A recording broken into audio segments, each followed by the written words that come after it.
Hello, I am Ryan. Hello, I am Amy. Welcome to Listen to English Podcast. Today's episode is How to Practice English Speaking Alone. It's for those who want to get more fluent, but, you know, can't always find someone to talk to. Right.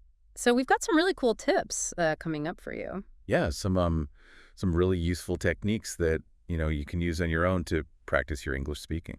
Exactly. And these are actually, based on research. They're not just random things we came up with. Yeah, we're not just pulling them out of a hat. Yeah, they're evidence-based. So, they should actually help you. Exactly. So the first one that we're going to talk about is talking to yourself, Yeah. which might sound a little bit strange at first. Yeah, it might seem a little crazy, right? Yeah. But actually, it appears that it's really beneficial because it helps you to, think in English and also get more comfortable with the sounds of English. Yeah. When you're talking to yourself, you're not worried about making mistakes, are you? No, exactly. And, you don't have to worry about anybody judging you or anything like that. You can just let it all out. Yeah, and it's like having a built-in conversation partner. Mm. You can have a conversation with yourself about anything. You can describe what you're doing. Yeah. Like if you're cooking, you can say, oh, I'm chopping the vegetables now, or, Are you putting the pasta in the water? Yeah. Or you can have a little debate with yourself about, what you want to have for lunch. Mm-hmm. Studies show that, like just the simple act of talking to yourself in English can really help to improve your fluency. Yeah. Okay, so the second technique is shadowing. Have you heard of this one? Yes. So this is where you listen to a native English speaker and you try to repeat what they're saying. Yes. Like they're their shadow. Exactly. Yes, you're mimicking their pronunciation, their rhythm, their intonation. And it's a really good way to train your ear to pick up on the sounds of English and also to practice, getting your mouth to make the right shapes for the different sounds. Yeah. And it also helps you with your fluency, doesn't it? Because you're getting used to the rhythm and the flow of English. Exactly. So if you want to try shadowing, you can, choose anything. You can listen to a podcast, you can watch a YouTube video, you can listen to a song, and just try to repeat what you hear. Maybe try with a short sentence or a phrase first. Yeah.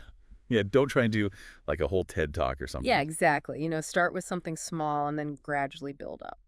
So the third technique is recording yourself speaking English. Oh, yes. I know a lot of people don't like to do this because they don't like the sound of their own voice. Right.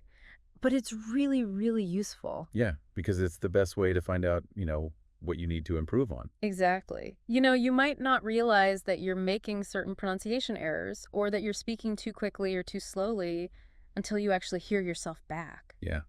And you can also, use it to track your progress. Mm-hmm. So, record yourself today and then maybe in a month's time, record yourself again and see how much you've improved. Exactly. So what should we record ourselves doing? I mean, is it just free talking? Well, it could be, but you could also try reading something out loud or, just talking about a topic that you're interested in. Yeah. And then you listen back and you try to identify, what sounds good, what doesn't sound so good, Exactly. and what you need to work on. Mm-hmm. Yeah. Okay. And the fourth technique is thinking in English.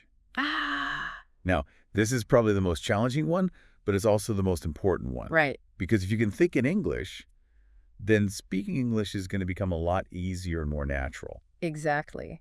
It appears that, a lot of learners, they get stuck in the habit of translating from their native language into English. Yeah. And that really slows them down and it can make it harder to speak fluently. And you kind of lose the spontaneity, don't you? You do. Because you're constantly thinking about, what's the translation of this word and how do I say this grammatically correctly? Mm-hmm.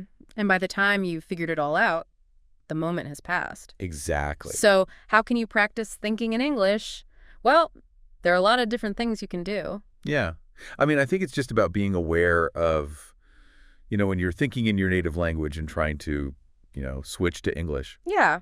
Like if you're, walking down the street, you can just try to describe the things that you see around you in English. Mm-hmm. Or if you're, planning your day, you can do that in English in your head. Yeah, or if you're reading a book, you can try to, think about the characters and the plot in English. Exactly. And I think the more you do it, the easier it becomes. It's like a muscle. Yeah, The more you use it, the stronger it gets. exactly. And don't worry if you don't get it right away. It takes time. It's a process. Yeah. But it's definitely worth it in the end because it's going to make your English speaking so much better. Mm-hmm. So there you have it, 4 techniques that you can use to practice English speaking alone. So the first one was talking to yourself.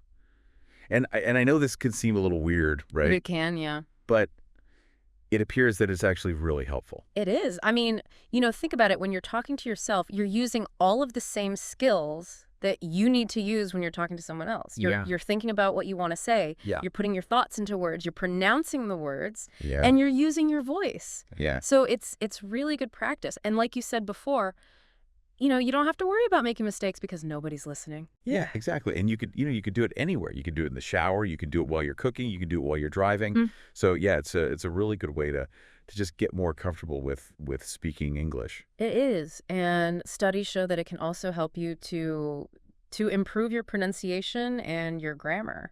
Oh, interesting. Okay, so the second technique was shadowing. Yes. Now, I've tried this one myself and I found it quite difficult. It can be, yeah. But it's a really good way to improve your pronunciation. It is. And like we said before, it's all about mimicking a native speaker. So, find someone who you admire, who has a really good accent, and just listen to them and try to repeat what they're saying. Yeah, try and copy their rhythm and their intonation. Exactly. And I think it's also a good way to pick up new vocabulary, isn't it? Because you're hearing how native speakers use words and phrases in context. So yeah, it's definitely a challenging technique, but it's worth it if you can stick with it. It is. Okay, so the third technique was recording yourself speaking English. Yes. Now, I know this one can be a little bit scary for some people. I understand that, but honestly, it's one of the best ways to improve your speaking. Yeah, because it allows you to be objective about your own speaking. Exactly. Yeah. You might think that you sound great when you're speaking, but then when you listen back to yourself, you realize that you're making all sorts of mistakes or that you're not as clear as you thought you were. So yeah, it's a really good way to identify your weaknesses, and then you can focus on working on those. Yeah, and it also helps you to track your progress, right? So, you can record yourself today and then maybe in a month's time record yourself again and see how much you've improved. Exactly. And, you don't have to record a long video of yourself. You could just record yourself, reading a paragraph from a book or talking about a topic for a minute or two. Yeah. And you can use your phone to do it. It's really easy. It is. Okay, so the fourth technique was thinking in English. Yes. Now, this is probably the most challenging technique, but it's also the most important one. It is, because if you can think in English, then speaking English is going to become much easier and more natural. Exactly. But it's not easy to do. It takes time and practice. Yeah. So what can you do to help yourself think in English? Well, one thing you can do is to surround yourself with English as much as possible. Yeah. So, watch English movies and TV shows. Listen to English music and podcasts. Yeah. And try to read English books and articles. Exactly. And the more you do that, the more your brain is going to get used to processing English. Yeah.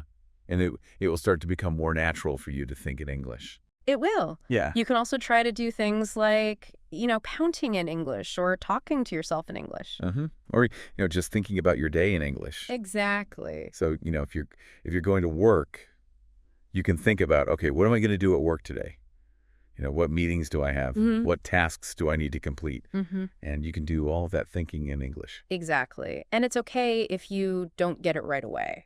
Just keep practicing, and eventually you'll find that it becomes easier and easier to think in English. Yeah, it's like a muscle. The more you use it, the stronger it gets. Exactly. We've talked about a lot of different techniques that you can use to practice your English speaking when you're alone. Yes, we have. But the most important thing is to actually, put them into practice. Exactly. Don't just listen to this podcast and then, forget about it. Yeah. Actually try to use these techniques in your daily life. Yeah. I mean, I think the key is to find something that works for you, right? And to be consistent with it. Exactly. You don't have to do all these techniques every day. Yeah. But just choose one or two that you think will be helpful for you, and then, make a plan to do them regularly. Yeah, and I think it's also important to, to be patient with yourself. Yeah. It appears that it takes time to improve your English speaking skills. It does. So don't get discouraged if you don't see results immediately. Exactly. Just keep practicing and you will get there. Yeah. And, the more you practice, the more confident you'll become. Exactly. And the more fun you'll have. Yeah. And that's really the most important thing, isn't it? It is. To enjoy the process of learning English. Absolutely. Okay, so I think that's about it for today's episode. Yes, I think so. We hope you found it helpful. We hope so. And if you have any questions or comments, please feel free to leave them below. Yeah, we'd love to hear from you. Okay, so thanks for listening, and we'll see you next time. If you enjoyed this episode, please like and subscribe. It really helps our channel grow and reach more English learners like you. By subscribing, you'll never miss a new episode, and by liking the video, you're letting us know you want more helpful content. Thank you for your support. It means so much to us.